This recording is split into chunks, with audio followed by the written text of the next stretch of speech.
In Uganda, I do not believe in a free press.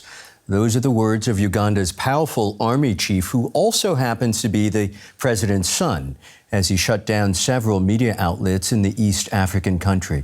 General Muhoozi Kainerugaba fired off a series of tweets announcing the closure of Daily Monitor and NTV Uganda on Sunday. To quote him, "NTV and Monitor are being shut down from today," he wrote, misspelling the name of the newspaper. "Both will not reopen without my permission," he continued. "From now on, all media in Uganda will follow the rules." Days later, both those outlets and 4 more from the Nation Media Group were still shuttered. The Daily Monitor said it was under military siege, with armed soldiers standing guard outside its offices in the capital, Kampala. Its website shows a similar scene, armed masked men in fatigues surrounding the once free press outlet. The newspaper says it's getting around the physical blockade and the broadcast and print blackout by distributing updates through online channels. So who is Muhoozi Kainerugaba, the head of Uganda's military and President Yoweri Museveni's son, has ordered a major crackdown in recent months with arrests of politicians, activists, lawyers, and media figures. Kainerugaba insists he is following the orders of his 81-year-old father, who won re-election at the start of the year. The 52-year-old son has often suggested he could take over from Museveni as president and runs his own political movement, the Patriotic League of Uganda. His postings on X aren't only confined to media outlets. They're part of a broader crackdown on opposition figures. We're going to highlight 3 of them. First, Kainerugaba bragged on X that he was proud of all the hurt and pain he would inflict on lawyer Erias Lukwago. Lukwago is charged with treason-related offenses and is an attorney for 4-time presidential candidate Kizza Besigye, seen here in the middle. Now, Besigye is behind bars for a separate treason case. A third opposition figure, another lawyer and former minister, Maria Matebe, on the right, was charged with promoting sectarianism on Wednesday, a week after she disappeared from her home. The judge bailed the 73-year-old, citing her age. To unpack all this, I'm pleased to welcome Sukula Onyela, a human rights researcher working with Amnesty International, and he joins us from Nairobi. I'm curious, from where you sit, is General Muhoozi acting as a loyal enforcer of his father's presidency or as a politician in uniform running his own succession campaign? What does the Muhoozi project look like on the ground right now? Well, we've seen General Muhoozi indicate clearly that he would prefer to take over after his father. But he's coming in with a lot more authoritarian tendencies, much harsher authoritarian tendencies than his father did, because we see that in his under the project, there is no dissent. He's crushing dissent. He's crushing any pretense to the rule of law. He has indicated that he does not engage with the critics. He has virtually kicked, most of the opposition leaders are either in jail or some have fled the country. So we see a rule of fear. We see a person who doesn't want scrutiny from whether it's the independent media or civil society, and no accountability, because he's also militarizing the state. No accountability. Again, he's taken clear shots at the media, saying he doesn't believe in a free press because media should be, quote, guided by the cadres of the revolution.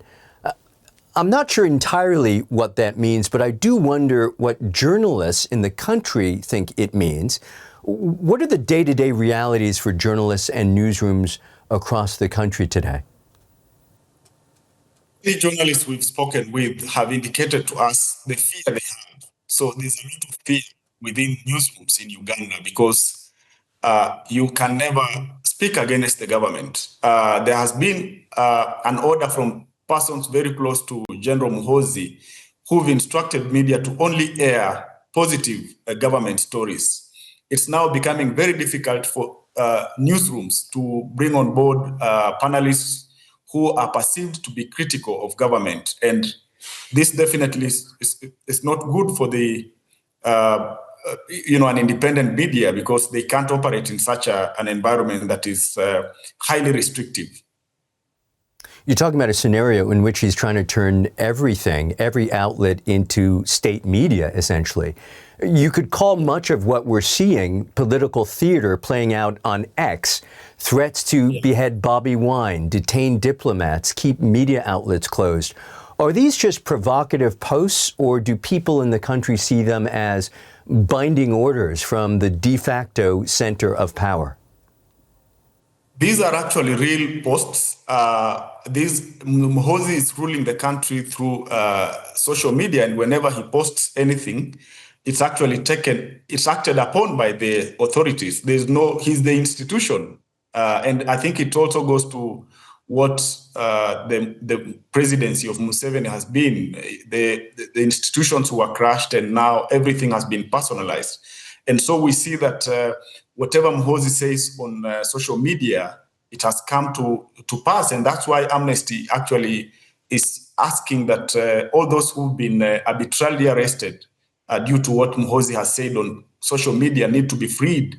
And all the 6 media houses that have been shut down on orders from Muhoozi also need to be opened. And we also want to ask that all those civil society activists who are being harassed, that the intimidation should end, because he's actually doing it on social media, and we are seeing it in real life. So to be clear, what you're saying is people in the region do not view his posts simply as a political leader or figure thumping his chest or posturing. They really do take the post seriously as coming from the center of power in the country.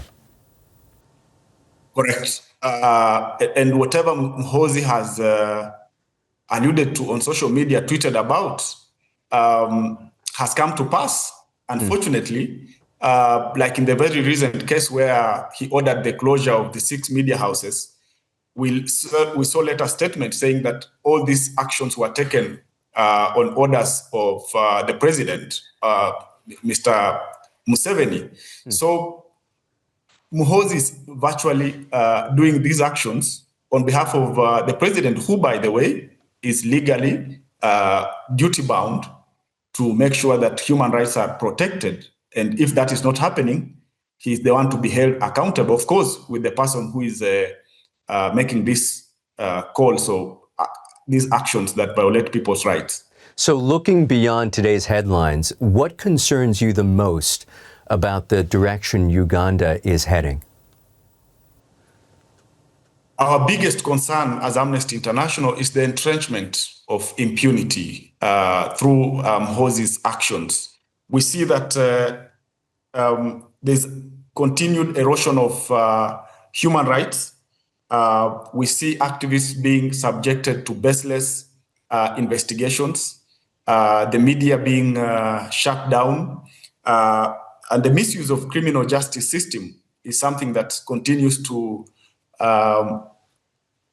concern us as Amnesty. And we still call for the release of all those who are currently behind bars for exercising their rights, for the reopening of the media houses that have been shut down on orders with no justification, and also an end to the harassment of activists in Uganda.